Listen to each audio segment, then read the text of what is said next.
ఈరోజు అధికారాన్ని పోగొట్టుకున్నారు. కేవలం వాళ్ళ యొక్క పొగరుబోతుతనంతోనే వాళ్ళ గొయ్యి వాళ్ళు దవ్వుకున్నారు. పూర్తి ఈరోజు మనం చూస్తుంటే అన్ని పాస్బుక్ల మీద వాళ్ళ ఫోటోలే జగన్మోహన్ రెడ్డి. అదే రకంగా మరి సర్వే చేయించి దాని మీద రాళ్ళు బాతితే వాటి మీద కూడా ఆయన చివరకు నేను గ్రామాలలో తిరుగుతుంటే పిల్లలకు స్కూలు పిల్లలకు పెట్టే భోజనం దాంట్లో గుడ్డు ఇచ్చేటటువంటి ఆ ప్రోగ్రాం, ఆ గుడ్డు మీద కూడా జగన్మోహన్ రెడ్డి ఫోటో. ఏంటి? అందుకే ఆయనను ఈ రకంగా ఓడించారు. చూడండి, నిన్న రిషికొండ, ఆ రిషికొండ ప్యాలెసే ఆయన సమాధి.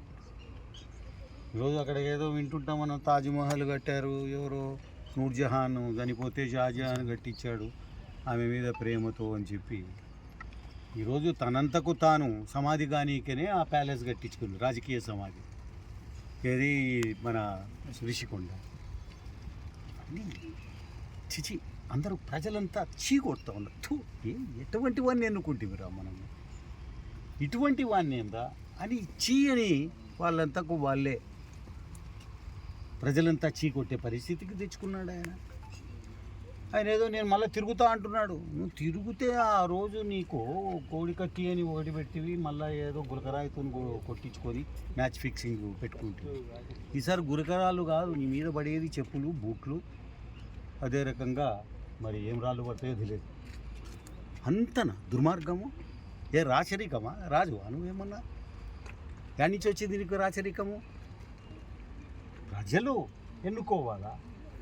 ఆయన అంత ప్యాలెస్ కట్టా అంటే అది ఏదో ఇంకా మొత్తము అనౌన్స్ చేసేటట్టుగా ఉన్నాడు ఆయన. ఒకటేసారి నేనే రాజును, ఎవడు లేడు, ఎలక్షన్లు లేకపోతే ఎందుకు కట్టిస్తారా? ఎట్లా దుర్మార్గమైన చర్యలు ఈరోజు పతనానికి మరి అవి ఈరోజు ఆయన పతనం ఆయన్నే తెచ్చిపెట్టుకున్నారు. Yes, purchased problems. నాకు తెలిసి చెప్తున్నా, గొయ్యి ఆయన్నే తవ్వుకొని దాంట్లో ఆయన్నే బూడ్చుకున్నాడు. ఓకే, అదంతా జగన్మోహన్ రెడ్డి గారి వ్యవహారం. ప్రాథమికంగా 5 సంవత్సరాలు పరిపాలన చేసినటువంటి ఈ పరిపాలన అంతమైంది. ఇంకా పేదలు, బీద, బిక్కి అన్నటువంటి వారి బాగోగుల కోసరం, నిరుద్యోగుల బాగు కోసరం, రైతుల బాగు కోసరం, మరి బలహీన బడుగు వర్గాల బాగు కోసమే చంద్రబాబు నాయుడు, లోకేష్ గారు ఇద్దరు కూడాను మరి శ్రమిస్తారు. తప్పనిసరిగా వారికి న్యాయం జరిగేంత వరకు కూడా, ప్రతి కుటుంబానికి న్యాయం జరిగే వరకు ఊరుకుండరు. కానీ ఒకటే నేను నా దృష్టికి వచ్చినది చెప్తున్నా, చంద్రబాబు నాయుడు గారి దృష్టికి కూడా తీసుకెళ్తాం తొందరలో. కొంతమంది నందికొట్కు నియోజకవర్గంలో ఇంకా వాలంటీర్ వ్యవస్థ అనేది ఏ రకంగా ఉంటుంది, ఏంటి పద్ధతి, ఎంతమంది ఉంటారు, అసలు ఉంటుందా లేదా అనేది కూడా తెలియకముందే నేను వాలంటీర్గా చేస్తాము అని ₹1,00,000 గుంజుకుంటున్నట్టుగా మనకు ఒక సమాచారం ప్రతి గ్రామం నుంచి వస్తూ ఉంది.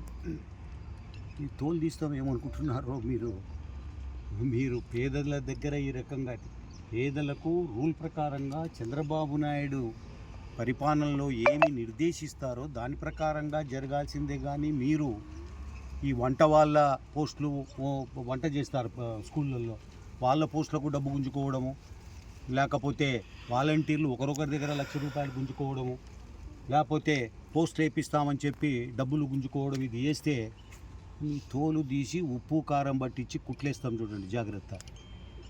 ఈ పేదల ప్రభుత్వం చంద్రబాబు నాయుడు గారికి ఏ రకమైన మచ్చ వచ్చినా ఒప్పుకునేది లేదు.